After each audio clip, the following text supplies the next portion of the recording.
بسم اللہ الرحمن الرحیم۔ مطالب الفرقان سورہ عباسہ نمبر 80۔ قرآن مجید کی تفسیر خود قرآن مجید سے از علامہ غلام احمد پرویز صاحب، اخذ و تلخیص محمد اکبر دکشت بھارتواج، نظر ثانی ڈاکٹر انعام الحق۔ سورہ عباسہ نمبر 80 مکی۔ بسم اللہ الرحمن الرحیم۔ اے اللہ، میری تمام تر کوششوں کا مقصد ربوبیت عامہ کے لیے تیری صفات کو بانداز رحمانیت و رحیمیت معاشرے کے اندر ظہور میں لانا ہے۔ ابتدائیہ۔ قرآن کے راستے کی رکاوٹوں میں سے ایک عقیدہ شان نزول کا بھی ہے۔ قرآن کریم کے راستے میں سازشوں سے جو رکاوٹیں پیدا کی گئی ہیں، ان میں سے ایک عقیدہ شان نزول کا بھی ہے۔ جن واقعات کا قرآن نے کوئی تصریحی ذکر نہیں کیا، متعین طور پہ نہیں بتایا، کسی کا نام نہیں لیا ہے، بعد میں شان نزول کے تحت متعین طور پر بتایا گیا، ان کا نام لیا گیا۔ یہ کہا گیا کہ یہ آیت فلاں واقعہ کے سلسلے میں نازل ہوئی تھی، یہ فلاں شخص کے سلسلے میں نازل ہوئی تھی، یہ سب کچھ روایات کے ذریعے کیا گیا۔ آپ کوئی بھی تفسیر اٹھا کر دیکھ لیں تو وہاں لکھا ہوا ملے گا کہ اس آیت کی شان نزول یہ ہے اور اس حکم کی شان نزول وہ ہے۔ جب ہم نزول کی روایات کو دیکھتے ہیں تو ان میں بیشتر وضعی افسانے نظر آتے ہیں۔ روایات وضع کرنے کا عام چلن ہو گیا تھا، یہود و نصارہ اور منافقین یہ سب کچھ کرتے تھے۔ شان نزول کی روایات کے متعلق واقعات میں انہی افراد کا حصہ ہے، پھر انہی کی روح سے قرآن کی تفسیر کی گئی، انہی وضعی قصوں کی روح سے پھر ترجمے کیے گئے۔ قرآن نے ہر دور کے انسان پر تدبر، غور و فکر، عقل و شعور کو استعمال کرنا فرض قرار دیا ہے۔ قرآن کسی زمانے یا خاص اشخاص کے لیے نہیں ہے، یہ تو قیامت تک کے لیے ہم سب کی رہنمائی کے لیے ہے۔ لہٰذا ہر ایک پر فرض ہے کہ قرآن پر تدبر کرے۔ قرآن نے اور آپ کے غور و فکر نے جو کچھ کہا ہے اس کو قبول کر لو، چاہے وہ پہلے سے چلے آئے مفہوم سے مختلف ہی کیوں نہ ہو، اور جو خلاف قرآن نظر آئے اس کو مسترد کر دیجئے، چاہے وہ کسی بڑے سے بڑے امام یا فقہ کی طرف سے بھی کیوں نہ ہو۔ احادیث کے سلسلے میں مسلک یہ ہونا چاہیے کہ ہر وہ حدیث نبی اکرم صلی اللہ علیہ وسلم کی نہیں ہو سکتی جو قرآن کے خلاف ہے، ناموس رسالت کی عظمت کے خلاف ہے، صحابہ کرام رضوان اللہ علیہم کے خلاف ہے۔ اللہ تعالیٰ کے پروگرام یا مشیت کے مطابق وحی کا سلسلہ قرآن پر ختم ہوا، نبوت نبی اکرم صلی اللہ علیہ وسلم کی ذات اقدس پر ختم ہوئی۔ خدا نے دین کو ایسا مکمل کر دیا کہ تمام نوع انسانی کے لیے ابدی طور پر دین سے متعلق مزید رہنمائی کی ضرورت نہ رہے۔ جب خدا کی مشیت نے دیکھا کہ اس کے بعد مزید حکم، قانون، اصول، قدریں یا رہنمائی کی ضرورت نہیں ہے تو نبوت کے سلسلے کو ختم کر دیا۔ گویا مشیت خداوندی کے ایک پروگرام کے مطابق یہ ضابطۂ ہدایت نازل ہوا۔ جو کچھ قیامت تک انسان کو دینا تھا اس کو دے کر ضابطے کو مکمل کر دیا۔ قرآن کے ساتھ کسی قسم کی شان نزول بھی خدا نے نازل نہیں کی، لیکن رسول اللہ صلی اللہ علیہ وسلم کے 250 تا 300 سال بعد شان نزول کا عقیدہ پیدا کیا گیا کہ فلاں واقعہ اس طرح ہوا تھا یا فلاں نے فلاں کے ساتھ یہ کیا تھا تو اس پہ یہ آیت نازل ہوئی تھی۔ مثلا بیویاں بلا حجاب باہر نہ نکلا کریں تو حضرت عمر رضی اللہ تعالی عنہ 581 تا 644 عیسوی نے رسول اللہ صلی اللہ علیہ وسلم سے شکایت کی کہ اس طرح فتنہ پرور لوگوں کو فتنہ برپا کرنے کا موقع مل جاتا ہے، ان کو باپردہ نکلنا چاہیے، تو عین اسی وقت پردے کے احکام نازل ہوئے۔ یہ تو محض ایک مثال تھی، ورنہ اکثر آپ کو یہی ملے گا کہ اس آیت کی شان نزول یہ ہے اور اس آیت کی شان نزول وہ ہے۔ اس عقیدے کی روح سے بات یہ ہوئی کہ اگر فلاں واقعہ نہ ہوا ہوتا تو وہ آیت بھی نہ اترتی، یعنی خدا نے اپنے کسی خاص پروگرام کے تحت رہنمائی نہیں دی، بلکہ دنیا میں انسانوں نے آپس میں واقعات کیے تو ان واقعات و معاملات کی وجہ سے خدا کی طرف سے یہ احکام آئے۔ اگر وہ واقعات نہ ہوئے ہوتے تو یہ احکامات بھی نازل نہ ہوتے۔ یہ تو لوگوں کے آپس کے واقعات نے خدا کو مجبور کر دیا کہ واقعات کے طے کرنے کے لیے احکامات نازل کرے۔ اگر وہ واقعات نہ ہوتے تو احکامات پر مبنی وحی بھی نازل نہ ہوتی۔ یہ تو آپس کے واقعات تھے جن کو طے کرنے کے لیے خدا نے وحی کی۔ قرآن نے سابقہ اور انبیاء گزشتہ کے جتنے واقعات بیان کیے ہیں ان کا مقصد تاریخ نویسی نہیں ہے، بلکہ ان بیان کردہ واقعات میں وہ ابدی احکام، ہدایات، اقدار اور دین کا سارا مقصود دیا گیا ہے۔ یہ سارا کچھ قرآن نے خود کر دیا اور ان کے واقعات بھی بیان کر دیے، ان امتوں کے احوال و قواف بھی بیان کر دیے، انبیاء کرام کی سرگزشتیں بھی دے دیں۔ سابقہ امم اور انبیاء کرام کے احوال کو اس لیے بیان کیا گیا کہ ان کے ساتھ یہ سارے احکام و اقدار وابستہ تھیں۔ اب جو بات خدا نے خود کسی چیز کے متعلق کچھ نہیں کہا تو عقیدہ ہے شان نزول والوں نے واقعات کو خود گھڑا اور کہہ دیا کہ فلاں فلاں احکام اس وجہ سے نازل ہوئے تھے۔ ان کے موقف کے مطابق اگر واقعات نہ ہوئے ہوتے تو وحی کے ذریعے احکامات بھی نازل نہ ہوتے تو قرآن پھر آدھا رہ جاتا۔ اگر ایسا سمجھا جائے تو پھر وحی کے احکام صرف نبی اکرم صلی اللہ علیہ وسلم کے دور کا احاطہ کرتے ہیں، جبکہ واقعہ یہ ہے کہ واقعات نے تو قیامت تک ہوتے رہنا ہے۔ اگر نبی اکرم صلی اللہ علیہ وسلم کچھ عرصہ مزید زندہ رہتے تو کیا قرآن کے حجم میں اضافہ ہو جاتا، یا آپ صلی اللہ علیہ وسلم کی عمر کم ہوتی تو کیا قرآن کریم کا حجم کم ہو جاتا؟ نبوت کا سلسلہ اب ختم ہو چکا اور جو چیزیں خدا کی طرف سے وحی کے نزول کا موجب بنا کرتی تھیں ان واقعات نے تو قیامت تک ہوتے رہنا ہے، مگر اب تو وحی کی رہنمائی نے نہیں آنا تو اب کیا ہوگا؟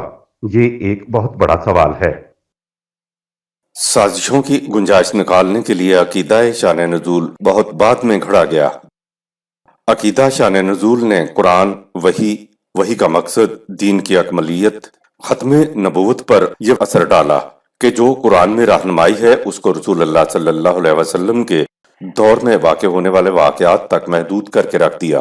ان کی بات اگر تسلیم کی جائے تو پھر قرآن ان واقعات میں محصور اور محدود ہو کر رہ جائے گا اور فہم قرآن ان واقعات کے اوپر مبنی ہو جائے گا۔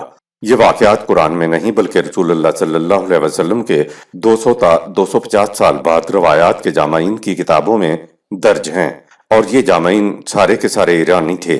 انہوں نے یہ واقعات اپنی کتابوں میں درج کیے اور قرآن کی رہنمائی کو ان واقعات کے ساتھ پابند کر دیا جن کی صحت پر خود بہت بڑے سوالات ابھرتے ہیں۔ دراصل اس عقیدہ کے تحت بڑی بڑی سازشوں کی گنجائش نکل آئی ہیں۔ مثلاً قرآن میں موجود واقعہ افق کو روایات کی روح سے حضرت عائشہ رضی اللہ تعالی عنہا کی طرف منسوب کر دیا گیا ہے۔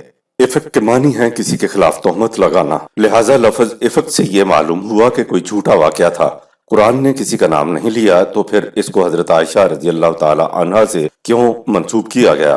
قرآن تو کہہ رہا ہے کہ یہ لوگ جنہوں نے تہمت تراشی کی تھی یہ ایک گروہ ہے، ان کا ایک سرگنہ بھی ہے جس کے متعلق کہا گیا وہ دوسروں سے زیادہ سخت سزا کا مستوجب ہوگا۔ سورہ 24 آیت نمبر 11۔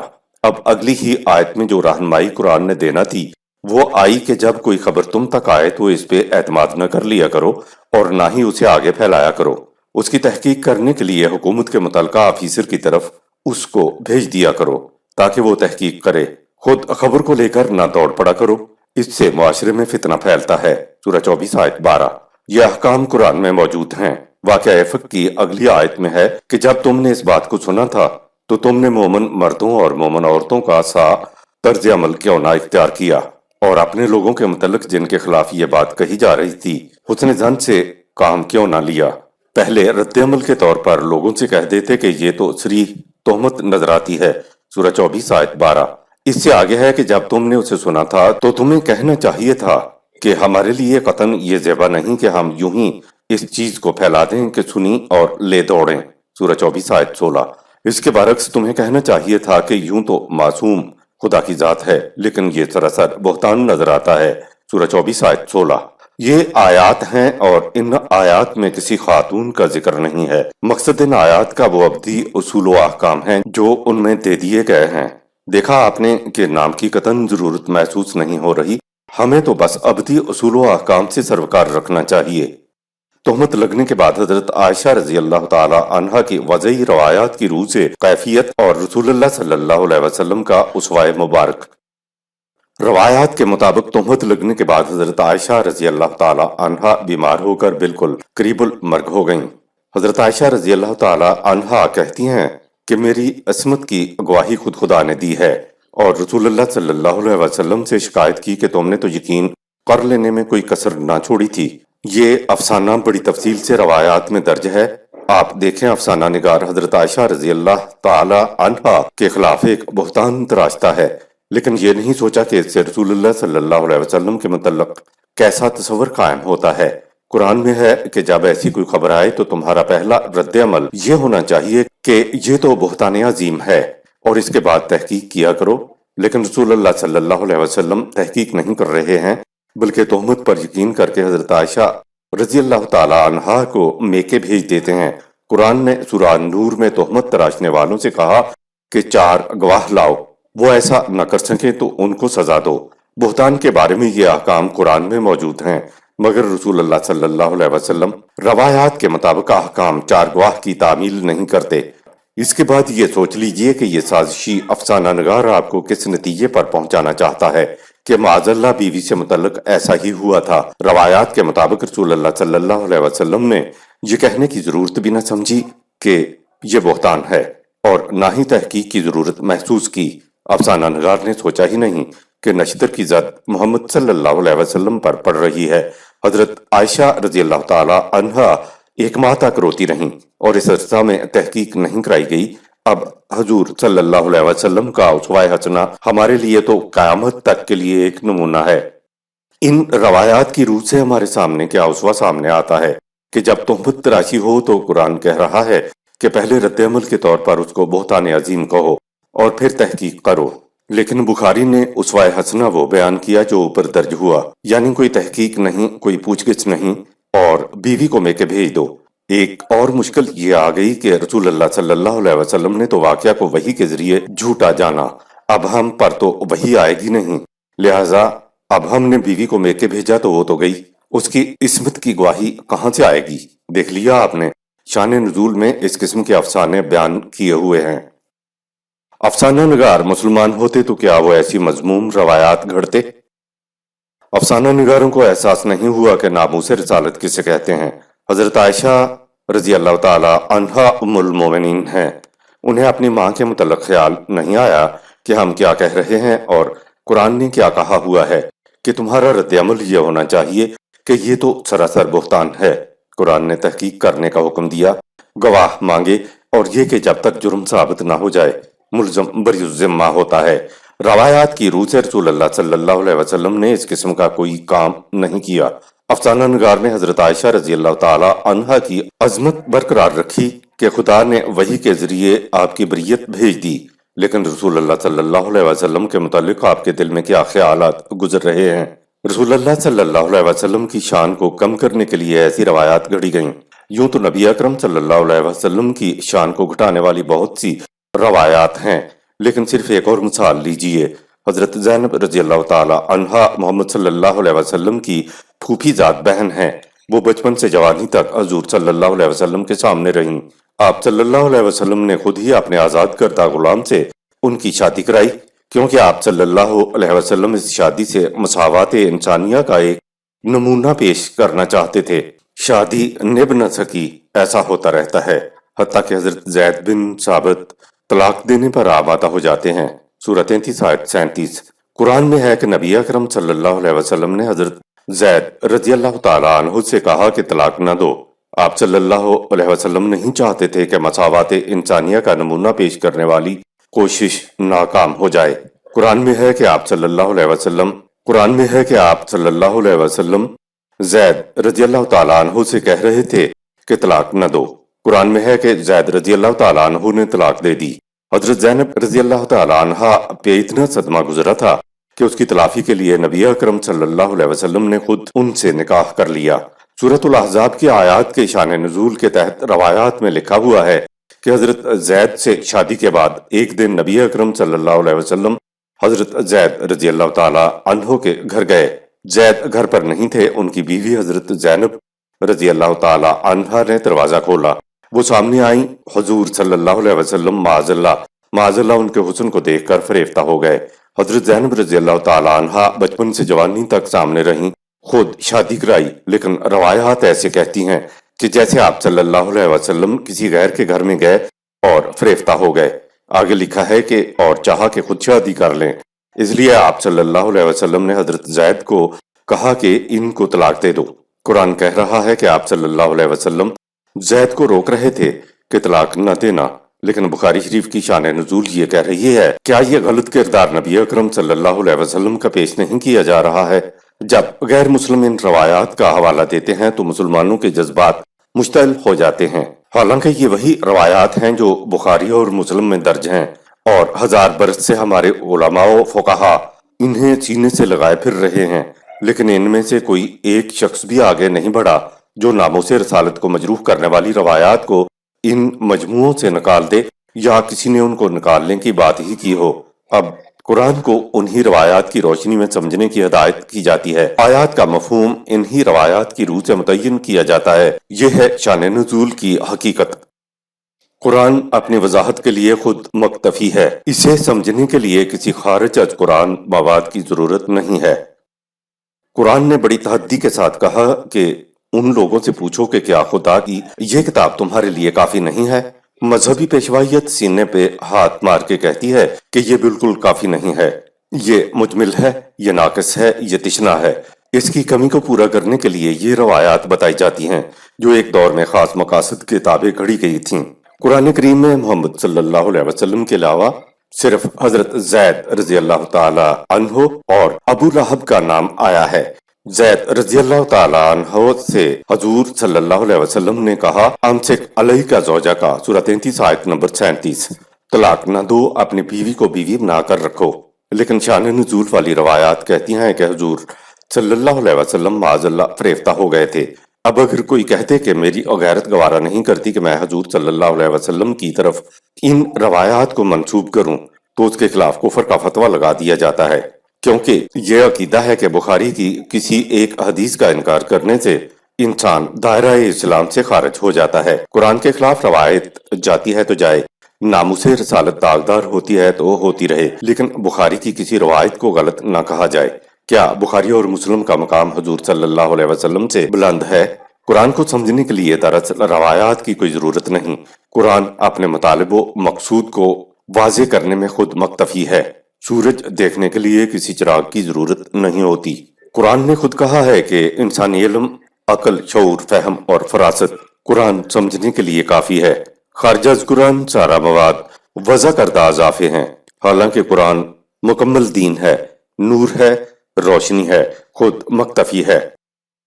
روایات کی روح سے سورت عبسہ کا شان نزول، اس صورت میں عبسہ وتولی ان جاءہ الاعمی، سورہ 80 آیت 1-2 کا مفہوم شان نزول کی روح سے یہ دیا جاتا ہے کہ رسول اللہ صلی اللہ علیہ وسلم کی پیشانی شکن آلود ہو گئی، آپ نے تیوری چڑھائی، منہ بسورا اور ایک غریب اندھے کا محفل میں آ جانا ناگوار گزرا کہ یہ کیوں آ گیا ہے۔ قرآن نے آنے والے کا نام نہیں بتایا اور نہ یہ بتایا کہ یہ کس کی پیشانی پر بل آئے تھے۔ اس کو تصریف آیات کی روح سے سمجھنا ہوگا کہ کس کی پیشانی پر بل آئے اور کس نے منہ بسورا تھا۔ قرآن نہیں بتاتا بلکہ شان نزول بتاتا ہے کہ نبی اکرم صلی اللہ علیہ وسلم رؤسائے قریش کی ایک محفل میں بیٹھے ہوئے انہیں واضح و تلقین فرما رہے تھے کہ اتنے میں ایک اندھا اور غریب صحابی جس کا نام بھی روایات میں دیا ہوا ہے آ گیا اور آ کر بیٹھ گیا۔ اندھے صحابی کی یہ بات حضور صلی اللہ علیہ وسلم کو بڑی ناگوار گزری اور پھر چہرے کی وہ ساری کیفیت ہوئی جو اوپر درج کی گئی ہیں۔ افسانہ نگار ایک غریب اندھے صحابی سے متعلق رسول اللہ صلی اللہ علیہ وسلم کا برتاؤ اور سلوک شان نزول کے تحت بتا رہے ہیں۔ ان لوگوں نے تصریف آیات کے ذریعے قرآن سے پوچھا ہی نہیں کہ ایسے غریب غربا اور کمزوروں کے ساتھ سابقہ انبیاء کا کیا برتاؤ رہا۔ اگر یہ پوچھ لیتے تو شان نزول کی ضرورت ہی نہ رہتی۔ حضرت نوح علیہ السلام کے تقریباً سارے ساتھی غریب غربا تھے جنہیں معاشرے میں کمین کہا جاتا تھا۔ دوسری طرف مخالفین میں بڑے بڑے سردار تھے جنہوں نے حضرت نوح علیہ السلام سے دعوت قبول کرنے کی یہ شرط لگائی کہ پہلے ان کمین لوگوں کو دور کرو تو پھر ہم تیری دعوت قبول کریں گے اور تیرا ساتھ بھی دیں گے۔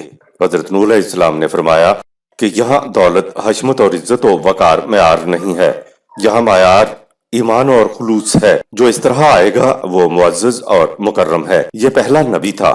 اس کے بعد تمام انبیاء کی یہی روش رہی اور قرآن کی بھی انسانیت کی مساوات کی یہی تعلیم ہے۔ نبی اکرم صلی اللہ علیہ وسلم کے لیے تو قرآن نے کہا اِنَّکَ لَعَلَىٰ خُلُقٍ عَظِیمٍ، سورہ 68 آیت نمبر 4۔ بلا شبہ تو خلق عظیم کا حامل ہے۔ قرآن یہ سرٹیفکیٹ دے رہا ہے اور شان نزول بتا رہا ہے کہ ایک غریب اندھا محفل میں آ گیا تو حضور صلی اللہ علیہ وسلم کا برتاؤ یہ تھا کہ رسول اللہ صلی اللہ علیہ وسلم کی پیشانی مبارک شکن آلود ہو گئی۔ آپ نے تیوری چڑھائی، منہ بسورا اور ایک غریب اندھے کا محفل میں آ جانا ناگوار گزرا کہ یہ کیوں آ گیا ہے۔ معاذ اللہ معاذ اللہ، حضور کا یہ برتاؤ اور اخلاق نہیں ہو سکتا۔ اس آیت کی شان نزول مسترد کیے جانے کے قابل ہے۔ آیت نمبر 1-2۔ عبس وتولى أن جاءه الأعمى۔ اے قریش کے سردار، نظام خداوندی کی طرف دعوت دینے والا محمد صلی اللہ علیہ وسلم بھلا کیوں اس بات پر تیوری چڑھائے اور منہ بسورے کہ اس کے پاس ایک غریب اور اندھا ہدایت حاصل کرنے کے لیے آ گیا ہے۔ حوالے: سورہ 6 آیت 52، سورہ 8 آیت 62 تا 64، سورہ 11 آیت 27، سورہ 18 آیت 28، سورہ 26 آیات 111 تا 116۔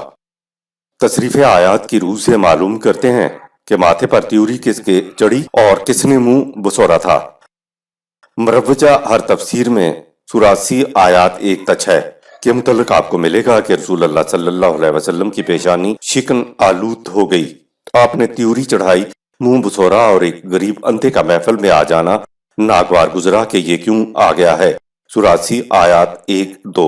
آگے تفاسیر بتاتی ہیں کہ خدا نبی اکرم صلی اللہ علیہ وسلم سے کہہ رہا ہے، تجھے کیا پتا ہے کہ یہ جو اندھا آیا ہے یہ تیری دعوت سے کتنا فائدہ اٹھا جائے، اس کے اخلاق سنور جائیں، اس کی ذات میں نشو و نما ہو جائے، اور ویسے ہی اگر یہ سمجھ سوچ کر اس کے اوپر عمل کرے تو اس کو بہت فائدہ ہو جائے۔ تمہیں اس چیز کا کیا پتا ہے؟ سورہ 80 آیات 3-4۔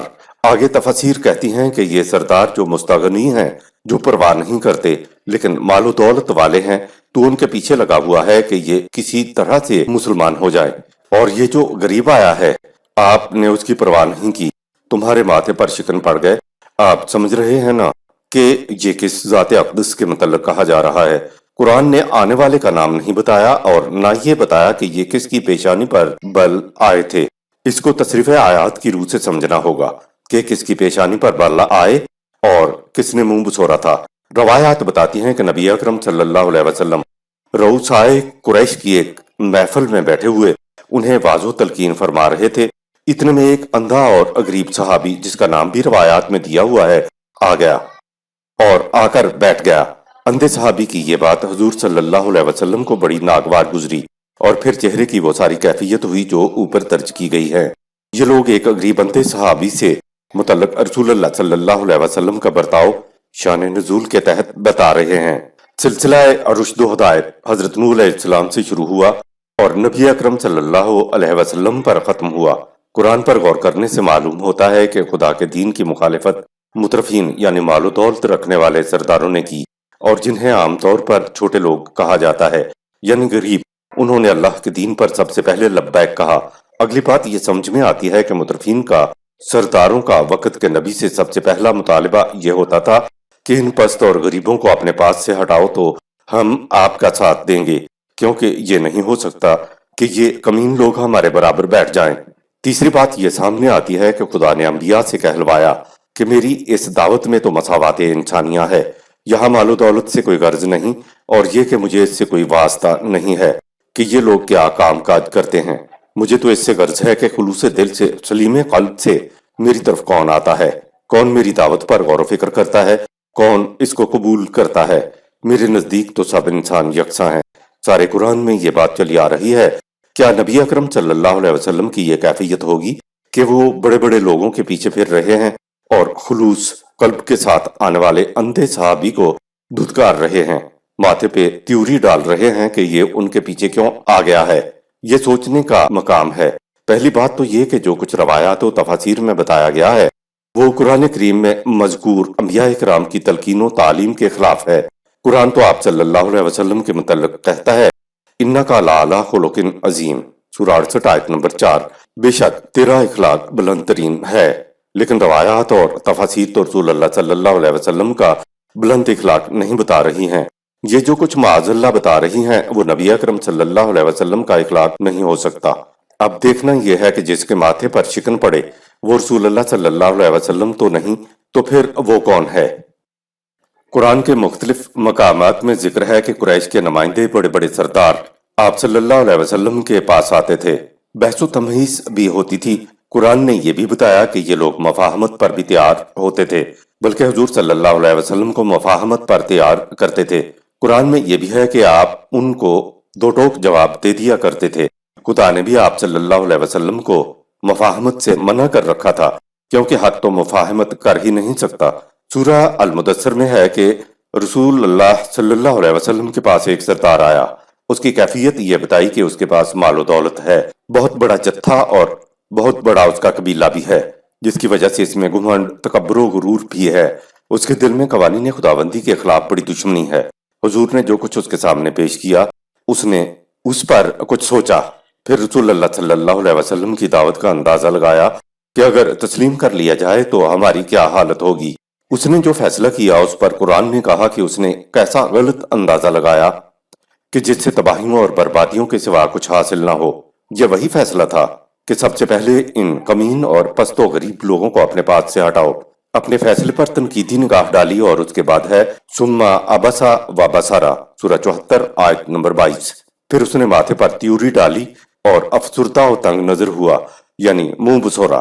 اس کے بعد ہے نہایت تکبر کے ساتھ منہ پھیر کر چل دیا، سورہ 74 آیت 23۔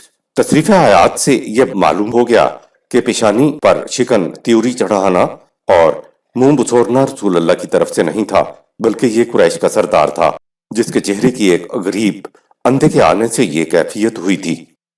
ابسا کا فاعل رسول اللہ صلی اللہ علیہ وسلم نہیں، بلکہ وہ سردار ہے جو آپ صلی اللہ علیہ وسلم کے پاس بیٹھا ہوا تھا۔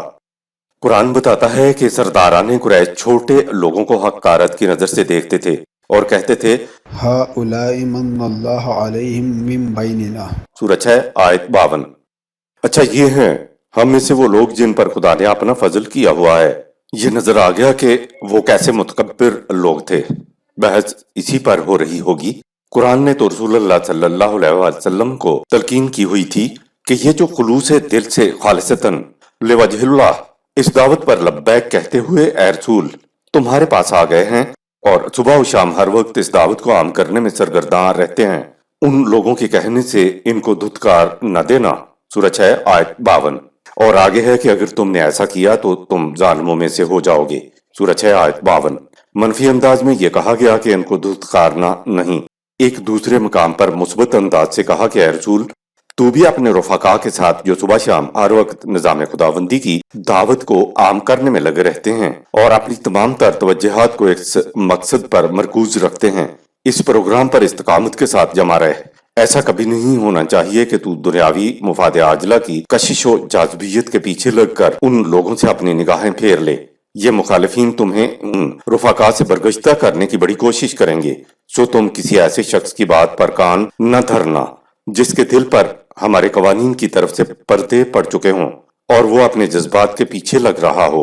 ایسے شخص کا معاملہ حد سے گزر چکا ہوتا ہے، سورہ 18 آیت نمبر 28۔ بات دراصل واضح ہی تصریف آیات سے ہوتی ہے۔ ایک اور مقام پر مثبت انداز میں کہا ہم نے ان مخالفین کو جو کچھ بھی دے رکھا ہے ان کی طرف آنکھ اٹھا کر بھی نہ دیکھو اور نہ ان کی حالت پر غم کرو، اور جماعت مومنین کی اس طرح حفاظت کرو جیسے مرغی اپنے پروں کے نیچے چوزوں کو لے کر کرتی ہے، سورہ 15 آیت 88۔ قرآن رسول اللہ صلی اللہ علیہ وسلم کا اسوہ یہ بتا رہا ہے، جبکہ روایات بالکل الٹ منظر پیش کر رہی ہیں۔ ابسا کا فاعل محمد صلی اللہ علیہ وسلم نہیں ہے، بلکہ اس کا فاعل وہ سردار ہے جو رسول اللہ صلی اللہ علیہ وسلم کے پاس بیٹھا ہوا تھا۔ عربی زبان میں آما نابینا اندھے کو کہتے ہیں، اور جو مال و دولت سے محروم ہو اسے بھی آما کہتے ہیں۔ یہ جامع لفظ ہے۔ اس لفظ نے ظاہر کر دیا کہ آنے والا اندھا اور غریب تھا، جس کو سردار نے حقیر جانا، جس سے اس کے سینے کی کشمکش چہرے پر نمودار ہوئی۔ قرآن تاریخ کی کتاب نہیں ہے کہ واقعات کی سن، تاریخ اور نام و مقام بتائے۔ ایسا تو تاریخ کی کتابوں میں ہوتا ہے۔ جب قرآن نے سردار اور غریب اندھے کا نام نہیں دیا تو پھر تجسس کی کیا ضرورت ہے؟ اور پھر تجسس کا ذریعہ روایات کے علاوہ اور ہے بھی کیا؟ واقعات بیان کرنے سے قرآن کا مقصد ابدی اصول و قوانین دینا ہوتا ہے۔ ان آیات میں ابدی اصول یہ آ گیا کہ غریب کام کاج کرنے والوں کو حقیر نہیں سمجھنا چاہیے، اور نہ ہی انسان غرور و تکبر میں رہے کہ صرف وہ اعلیٰ ہے اور باقی سب پست ہیں۔ یہ بھی اصول سامنے آیا کہ اگر مذاکرات ہو رہے ہیں تو ان کو منفی کی بجائے مثبت انداز میں ہونا چاہیے۔ آیت نمبر 3. وما يدريك لعله يزكى اے سردار تجھے کیا خبر کہ یہی غریب اندھا میری محفل میں تعلیم خداوندی سے کس قدر پاکیزہ اخلاق کا حامل بن جائے اور اس طرح اس کی ذات کی اعلیٰ نشو و نما ہو جائے۔ خدا بذریعہ وحی رسول اللہ صلی اللہ علیہ وسلم سے کہلوا رہا ہے کہ اے سردار تجھے کیا پتا کہ یہ غریب اندھا تم سے بھی زیادہ قرآن کی تعلیم، خدا کے احکام کی پیروی کرنے والا اور اپنی اصلاح کرنے والا بن جائے۔ آیت نمبر 4. أو يذكر فتنفعه الذكرى یا اس تعلیم کو سمجھ کر وہ نصیحت پکڑ لے تو کم از کم اس سے بتدریج فائدہ حاصل کرتا چلا جائے۔ قرآن کو سمجھنا منفع بخش ہے، لیکن سمجھے ہوئے کے مطابق عمل کرنے سے زندگی سنور جاتی ہے۔ قرآن کی تعلیم سے دو باتیں واضح ہوئیں۔ ایک تو یہ کہ اگر اسے ذہنی طور پر سمجھا جائے تو اس کے جو حقائق اور معارف سامنے آتے ہیں وہ بڑی منفعت بخش ہوتے ہیں۔ دوسری چیز یہ کہ اگر ان پر عمل بھی کیا جائے تو انسان کی زندگی، اس کی سیرت سنورتی ہے، اور یہ پہلی چیز سے بھی بڑی چیز ہے۔ یہاں قرآن نے رسول اللہ صلی اللہ علیہ وسلم کی زبان مبارک سے قریش کے سردار کو یہ کہلوایا ہے کہ فرض کرو کہ وہ غریب اندھا صرف ذہنی طور پر ہی تعلیم کو سمجھ لے تو اس کے لیے بہت فائدہ مند ہوگا۔ یہ سمجھنے کے لیے آیا ہے، اس کے بعد اگر وہ اس فہم پر عمل بھی کرے گا تو اس کی زندگی سنور جائے گی۔ آیت نمبر 5. أما من استغنى اس اندھے کے برعکس اے رسول، ایسا شخص سردار جو اپنے آپ کو رشد و ہدایت سے مستغنی سمجھتا ہے اور جو آیت نمبر 6 فأنت له تصدى کہتا ہے کہ اسے تعلیم خداوندی کی نہ ضرورت ہے اور نہ ہی اس کی پرواہ، تو تجھے کیا پڑی ہے کہ ایسے شخص کے پیچھے اپنی جان کھپاتا پھرے۔ آیت نمبر 7. وما عليك ألا يزكى اگر ایسے شخص سردار کی اصلاح نہ ہو سکے تو تجھ پر تو اس سے کچھ الزام نہیں آ سکتا۔ آیت نمبر 8 تا 10. وأما من جاءك يسعى وهو يخشى فأنت عنه تلهى الزام تجھ پر تب آئے گا کہ ایک شخص قرآن سمجھنے کے لیے بھاگتا ہوا تیرے پاس آئے اور اسے غلط روش زندگی کے تباہ کن نتائج کا بھی خوف ہو اور وہ ان نتائج سے بچنا بھی چاہے اور تو اس سے بے رخی برتے، تلہا بے اتنائی، بے توجہی۔ آیت نمبر 11. كلا إنها تذكرة اے سردار غریبوں سے بے اتنائی برتنے والی تیری بات ہرگز تسلیم نہیں کی جائے گی۔ یہ واضح اور کھلی ہوئی کتاب ہدایت ہے، جو چاہے اپنے دل کی رضامندی کے ساتھ ہدایت حاصل کر لے۔ کلا میں تیری بات مان کر ان لوگوں سے بے اتنائی ہرگز نہیں کروں گا۔ انہا تذکراتن، قرآن کا ایک بنیادی اصول ہمارے سامنے آیا کہ یہ قرآن تو کھلا ہوا ضابطہ ہے، پوری انسانیت کے لیے ہے، انسان اور انسان میں کوئی فرق نہیں ہے۔ اب رسول اللہ صلی اللہ علیہ وسلم سردار سے کہہ رہے ہیں کہ تم چاہتے ہو کہ مالدار سرگنوں اور بڑے بڑے لوگوں کو اپنے قریب کر لوں اور ان غریبوں سے بے اعتنائی برتوں اور یوں انسان اور انسان میں تفریق کر دوں، تو یہ مجھ سے نہیں ہوگا۔ میں اس کتاب کی روشنی کو کسی پر بند نہیں کر سکتا۔ آیت نمبر 12. فمن شاء ذكره ہم نے اسے چھپا کر نہیں رکھا، جو چاہے اس کتاب کو پڑھ لے اور اس کے مطابق زندگی بسر کر کے اپنے ہی شرف و مجد کو خود بلند کر لے۔ فمن شاء، جو دل کی رضامندی سے کتاب سے فائدہ اٹھانا چاہے، بے دلی کے ساتھ اگر تم اس ضابطے کی طرف آئے تو اس کا تمہیں کوئی فائدہ نہیں ہوگا۔ آیت نمبر 13. في صحف مكرمة اس کتاب ہدایت کو ہم نے نہایت باعزت اوراق صحیفے میں لکھوا کر دے دیا ہے۔ آیت نمبر 14. مرفوعة مطهرة اس کتاب ہدایت میں فکر کی بلندی اور اخلاق کی پاکیزگی کی تعلیم دی گئی ہے۔ مرفوعتن، یہ کتاب ہر قسم کی آمیزش سے پاک اور مطہرتن بھی ہے۔ صحفن اور کتاب غیر مجلد اوراق کو نہیں کہا جاتا، نیز قرآن کے خلاف سازش۔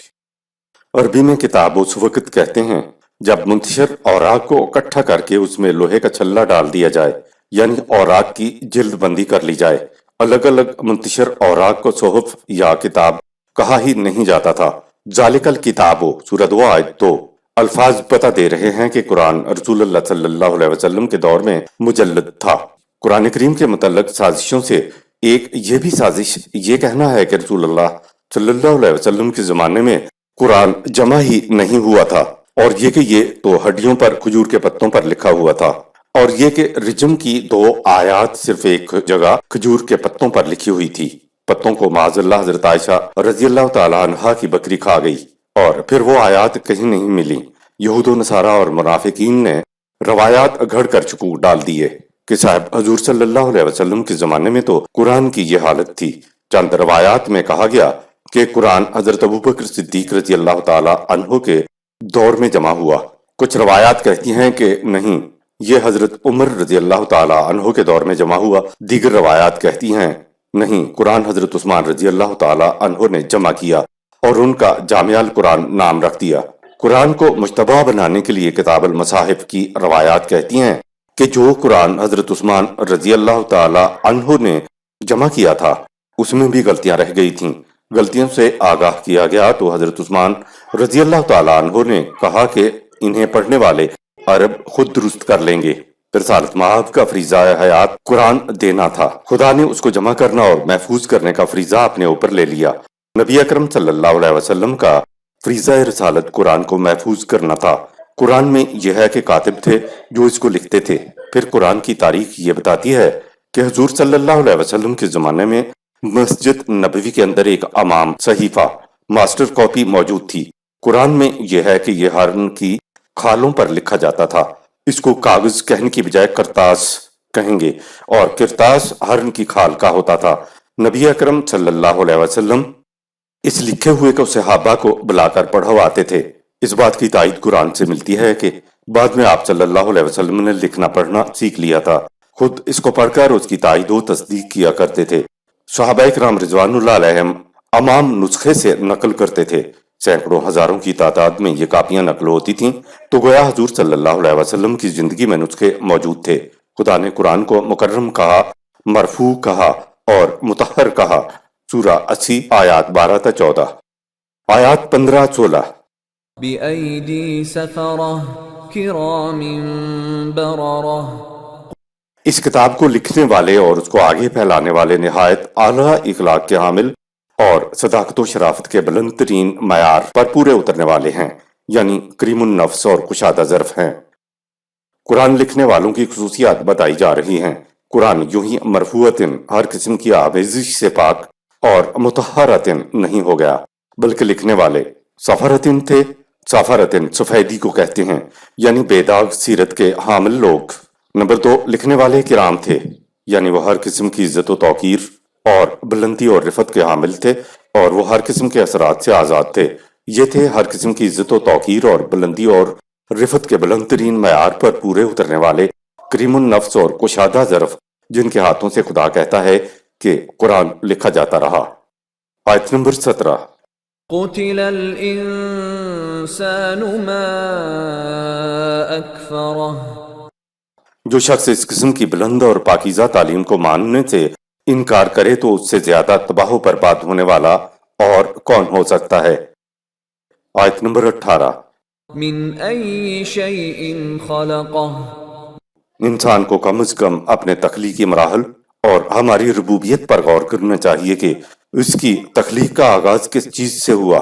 اے نسلی تفاخر میں مبتلا شخص، ذرا اپنی تخلیق پر تو غور کر کہ کسی گھرانے میں پیدا ہو جانے میں پیدا ہونے والے بچے کا کیا کمال ہے۔ کیا کسی خاص گھرانے میں پیدا ہونے کے لیے کوئی بچہ تگ و دو کرتا ہے؟ نہیں نا، تو پھر کیوں نسلی تفاخر میں مبتلا ہوا جائے۔ آیت نمبر 19۔ من نطفة خلقه فقدره۔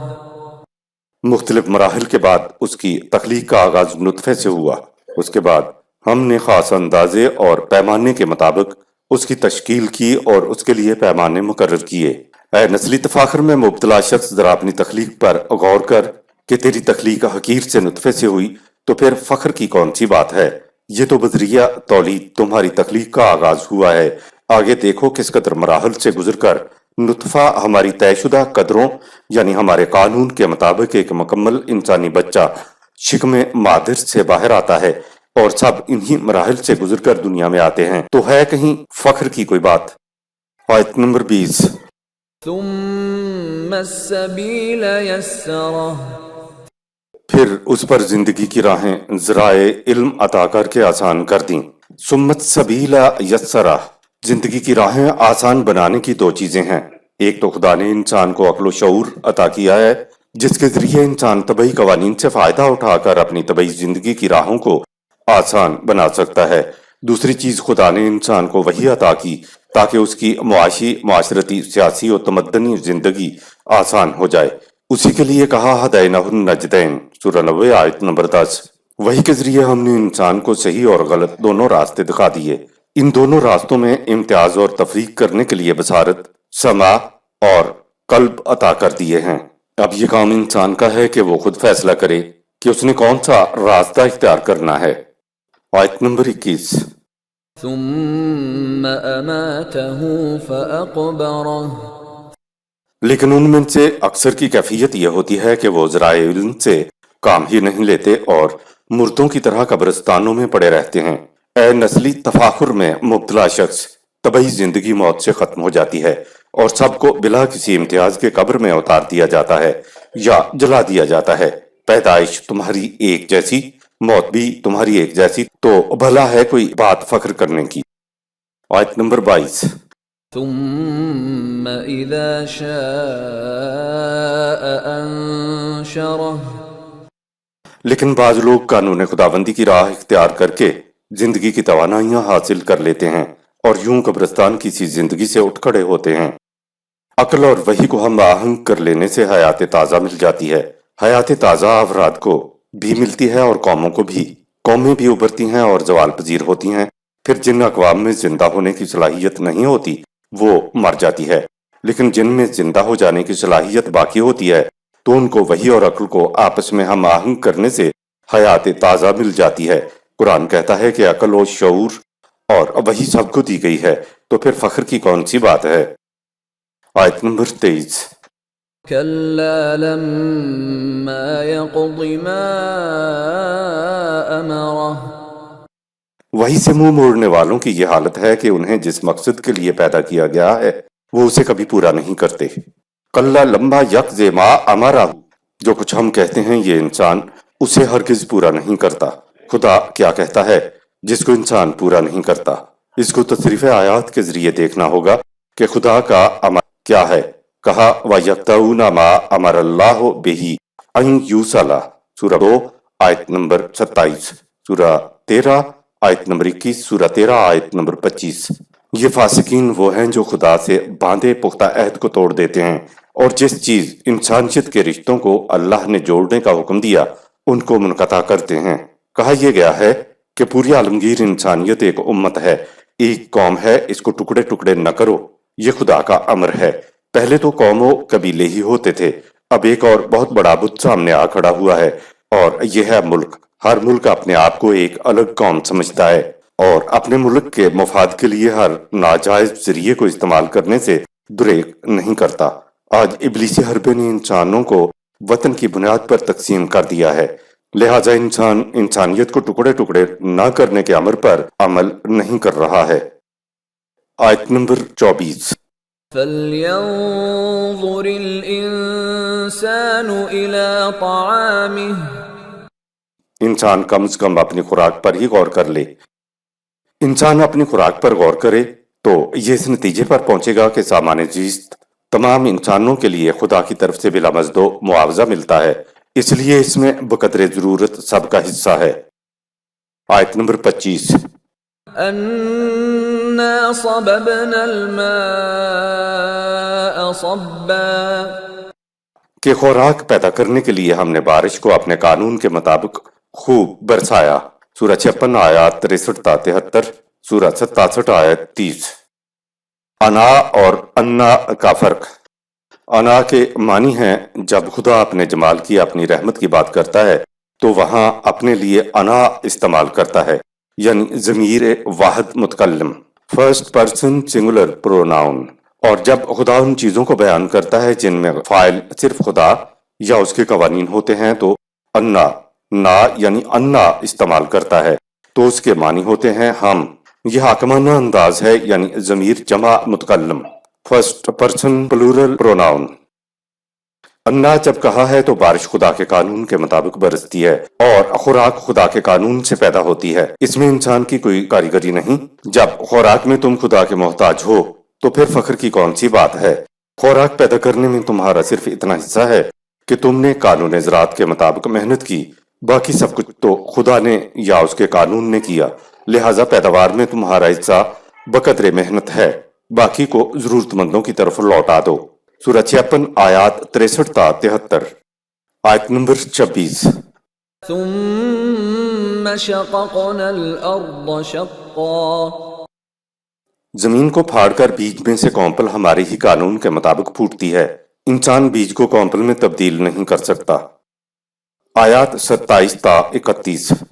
فأنبتنا فيها حبا وعنبا وقضبا وزيتونا ونخلا وحدائق غلبا وفاكهة وأبا۔ پھر یہ بھی ہمارے قانون کے مطابق ہی ہوتا ہے کہ اناج والی فصل سے اناج پیدا ہو اور دوسری فصلوں سے دوسری چیزیں، مثلا انگور اور ترکاریاں، زیتون اور کھجوریں، اور گھنے باغات اور دیگر قسم قسم کے پھل اور مویشیوں کے لیے چارہ۔ آیت نمبر 32۔ متاعا لکم ولانعامکم، پانی سے یہ سب پیداوار تم سب اور تمہارے مویشیوں کے لیے سامان زیست کا کام دیتی ہے۔ آیت نمبر 33۔ فَإِذَا جَاءَتِ الصَّاخَّةُ، لوگوں کو سامان پرورش سے محروم کرنے والوں سے تصادم و ٹکراؤ ضروری ہو جاتا ہے، چنانچہ جب وہ تصادم کا وقت آئے گا تو اسلحہ کی جھنکار سے کانوں پڑی آواز سنائی نہیں دے گی۔ الصاخہ، جنگوں میں لڑائیاں تلواروں اور لوہے کے ہتھیاروں سے ہوتی تھیں، یہ جو ہتھیاروں کی ایک دوسرے پر پڑنے سے جھنکار نکلتی تھی، اس جھنکار کو ساخہ کہتے ہیں۔ یہاں کہا گیا ہے کہ پھر وہ مرحلہ آئے گا جب تلوار پہ تلوار اور لوہے پہ لوہا پڑے گا، گھمسان کا رنگ پڑے گا، اور تب تم اپنی مخالفت سے باز آؤ گے۔ گھمسان کی جنگ کی سختیوں کا نقشہ نیچے کی آیات میں کھینچا گیا ہے۔ آیت نمبر 34۔ یوم یفر المرء من اخیہ، اس وقت نفسا نفسی کا یہ عالم ہوگا کہ بھائی بھائی کو چھوڑ کر بھاگ اٹھے گا۔ آیت نمبر 35۔ وَأُمِّهِ وَأَبِيهِ، اور اولاد ماں باپ کو چھوڑ جائے گی۔ آیت نمبر 36۔ وَصَاحِبَتِهِ وَبَنِيهِ، اور شوہر اپنی بیوی کو بھول جائے گا اور ماں باپ اولاد کو چھوڑ جائیں گے۔ آیت نمبر 37۔ لِكُلِّ امْرِئٍ مِّنْهُمْ يَوْمَئِذٍ شَأْنٌ يُغْنِيهِ، اس وقت ہر شخص کو اپنی اپنی ایسی پڑی ہوئی ہوگی کہ اسے کسی دوسرے کی طرف دھیان دینے کی فرصت ہی نہیں ہوگی۔ آیت نمبر 38-39۔ وجوه يومئذ مسفرة ضاحكة مستبشرة، جن لوگوں نے نظام ربوبیت اختیار کیا وہ تصادم کے نتیجے میں کامیابی و کامرانی پر نہایت خوش و خرم ہوں گے، ان کے چہرے شگفتگی و شادابی سے چمک رہے ہوں گے۔ مسفراتن، چہروں کے لیے یہ لفظ آیا ہے۔ سفر، چہرے والے چمکدار ہوں گے، حشاش و بشاش اور خوشگوار ہوں گے۔ آیت نمبر 40۔ ووجوه يومئذ عليها غبرة، اور نظام ربوبیت سے منہ موڑنے والوں کے چہروں پر شکست کی وجہ سے ذلت کا گرد و غبار ہوگا۔ آیت نمبر 41۔ ترهقها قترة، ان کے چہروں پر رسوائیوں کی سیاہیاں چھا رہی ہوں گی۔ سورۃ 10 آیت 27۔ یعنی وہ روسیاہ ہوں گے، نادم اور شرمسار ہوں گے، ذلیل و محکوم ہوں گے۔ آیت نمبر 42۔ أولئك هم الكفرة الفجرة چہروں پر ذلت کا گرد و غبار اور روسیا یہ وہی لوگ ہیں جو سامان زیست کو چھپانے والے ہیں اور انسانیت کو نظام ربوبیت پر جمع نہیں ہونے دیتے۔ کفرہ وہ جو سامان زیست کو چھپا کر رکھنے والے ہیں، وہ نظام ربوبیت کے منکر ہیں۔ یہ وہ گروہ ہے جو سب کچھ سمیٹ کر رکھ لینے والا ہے۔ فجرتن ٹکڑے ٹکڑے کر دینا، الگ الگ کر دینا، جو ملا اس کو دبا کے رکھ لینا۔ اس روش سے انسانیت ٹکڑے ٹکڑے ہو جاتی ہے۔ اس گروہ کی شکست کے بعد مساوات انسانیہ قائم ہوتی ہے۔ یہاں سورہ عبسہ اختتام پذیر ہوئی۔ صدق اللہ العظیم۔